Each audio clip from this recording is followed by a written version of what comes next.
শশীতে আইছিলেন কিভাবে? অসুবিধা আসছিল অ্যাম্বুলেন্সে করে। অ্যাম্বুলেন্সে করে আইছে রে বাবা শশীতে, বোঝেন?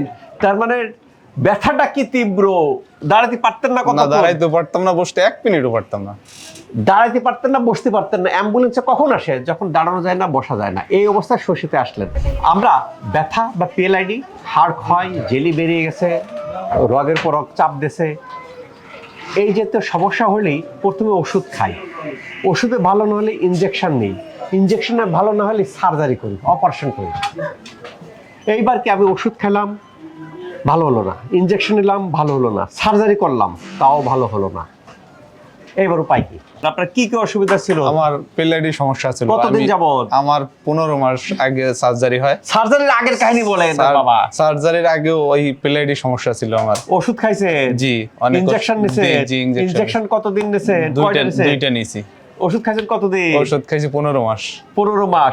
ফার্স্ট 15 মাস ওষুধ খেলাম, স্টেজ 1 শেষ, ওষুধে ভালো হলো না, দেন ইনজেকশন নিলাম, ভালো হলো না, পরে সার্জারি।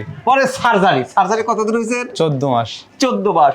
সার্জারির পরে ওষুধ খাচ্ছেন, ভালো হলো না, তখন শশীতে আইছিলেন কিভাবে? অসুবিধা আসছিল অ্যাম্বুলেন্সে করে। অ্যাম্বুলেন্সে করে আইছে রে বাবা শশীতে, বোঝেন?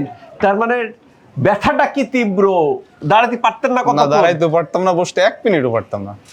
দাঁড়াইতে পারতেন না, বসতে পারতেন না। অ্যাম্বুলেন্সে কখন আসে? যখন দাঁড়ানো যায় না, বসা যায় না। এই অবস্থায় শশীতে আসলেন। তারপরে কি হলো? 20 দিন ধরে বাড়ি গেছে। 20 দিন পরে আপনি আমাকে ছুটি দিলেন, আমি বাড়িতে গেলাম। বাড়িতে যাওয়ার 4 দিন পরে থেকে ব্যথা কমতে শুরু করলো।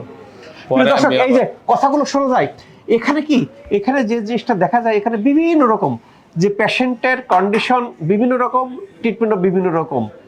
20 দিনের পরে ছুটি দিয়ে বাড়িতে গেলেন, বাড়িতে যাওয়ার পরে ব্যথা কমা শুরু হলো। কোনো রোগী আছে কি যে 45 দিন ট্রিটমেন্ট নিলেন, ব্যথা ভালো হয় নাই, ট্রিটমেন্ট বন্ধ করে দিলেন, বাড়িতে গেলেন, ভালো হলো। কেন? এখানে আমাদের যতদিন ট্রিটমেন্ট না হয় তার দ্বিগুণ টাইম ভিতরে কাজ করতে থাকে, বোঝা গেছে?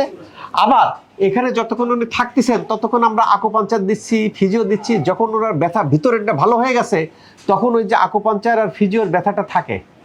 ফিজিওর ব্যথাটা থাকলে কি হয়, উনি মনে করেন ব্যথা তো আছে রে বাবা, কাজে যখনই আমি রেস্ট দিই, রেস্ট দেওয়ার পরে তো ফিজিও বন্ধ, আকুপাঞ্চার বন্ধ দিলি এই ব্যথা নাই, আর মূল ব্যথা তো আগেই ভালো হয়েছে। তারপরে আবার 20 দিন পরে এসে আমি আবার ভর্তি হলাম।